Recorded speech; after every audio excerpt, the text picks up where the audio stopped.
In this video, Simon Sinek talks about strategies of finding a perfect balance in a business. Suffered focusing on the urgent at the expense of the important. Dwight Eisenhower used to talk about this. He called them, they've been since called the Eisenhower principles, where you organize basically all the things you have to do based on what's urgent and what's important. The things you do first are the important urgent things. Then you do the important non-urgent things. Then you get to urgent and unimportant, then unimportant and unurgent. And the opportunities, what can you delegate? Jack Daly, the famous sales coach, says, you know, if you don't have an assistant, you are one. Basically, what it means is we need help. Like, everybody needs help. And it has nothing to do with being an assistant. It means that there are things that we can actually give away that we don't think we can, or there's things that we don't actually have to do. If you're like me, I focus on the urgent stuff as a means of procrastination, you know, because I can get that stuff done and I know I can do it. And the whole idea is like, I'm just going to do it because I can do it better. Yes, but you're driving yourself crazy and you're going to hurt your business.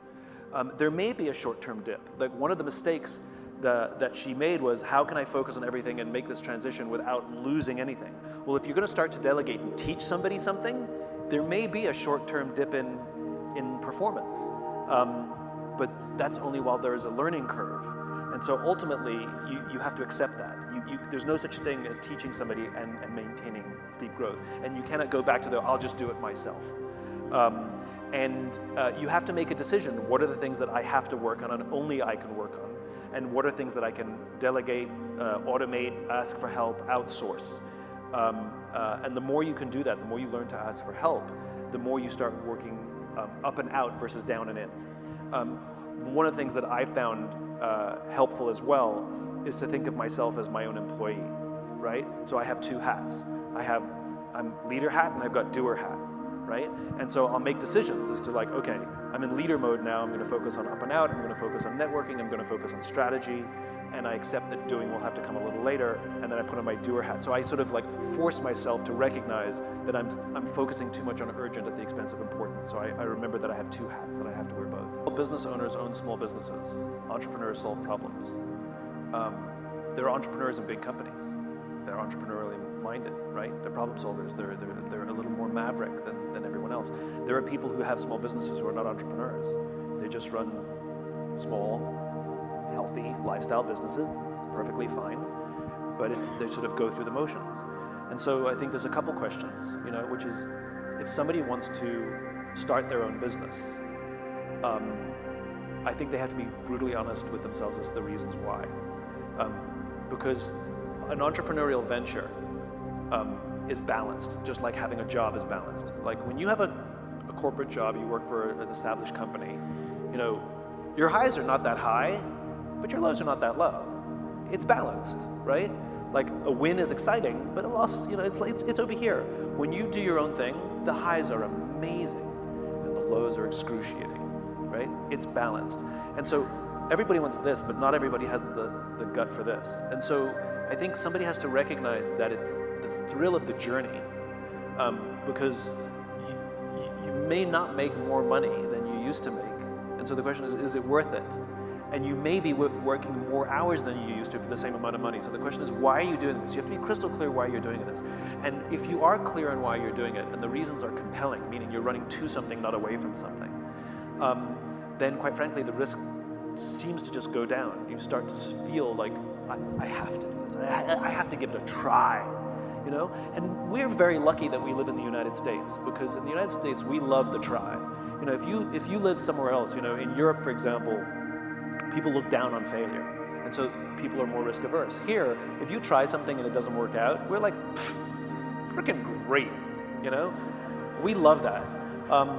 And I think when you set out, make sure you know who you're going to ask for help, you know, because you cannot do it alone. No one of us is strong enough or smart enough to build a business by ourselves.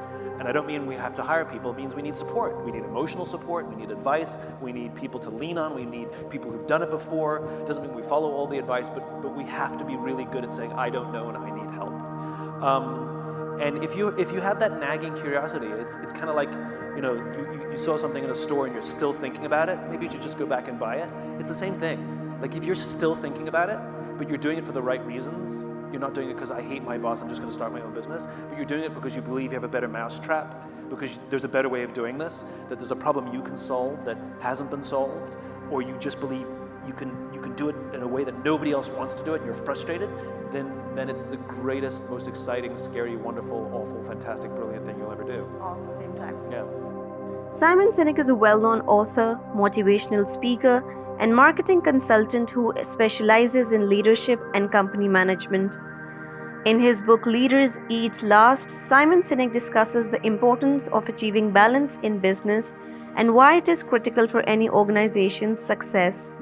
Finding balance in today's fast-paced business world can be difficult, particularly for leaders who are constantly dealing with various demands and pressures.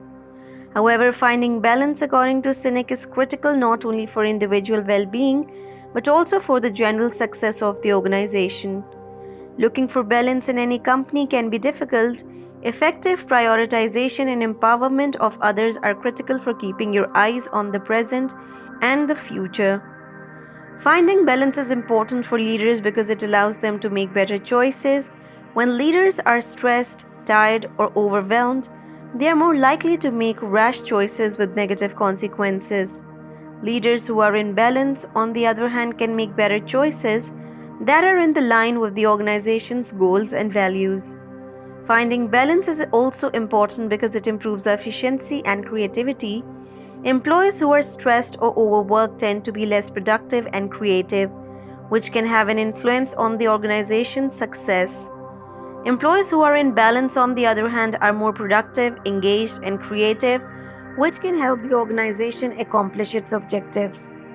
So, how can business executives achieve balance? There are several important strategies that leaders can employ. According to Sinek, prioritize self-care. Leaders must prioritize their own health and well-being, which includes getting enough sleep, exercising, and eating well. Leaders who take care of themselves are better able to manage the demands and pressure of their positions. Make boundaries. To prevent burnout and overload, leaders must make boundaries. Setting limits on working hours, delegating tasks, and prioritizing tasks based on significance are all examples of this. Leaders must concentrate on their organization's mission and principles. This can help them remain grounded and motivated even during difficult circumstances. To better performance, leaders should establish a culture that values collaboration, creativity, and innovation. This can be achieved by creating a positive and supportive work environment. Additionally, leaders should communicate effectively with their team members by listening to their concerns, providing feedback, and encouraging open dialogue. Achieving balance in business is crucial for success. Leaders can prioritize self-care, set boundaries, focus on purpose, foster a positive culture, and emphasize communication to create a work environment that promotes well-being, productivity, and creativity. Ultimately, finding balance can help leaders make better decisions, build stronger relationships with their team members, and achieve their goals. Hope you liked the video. Thanks for watching. For more videos like these, and please subscribe.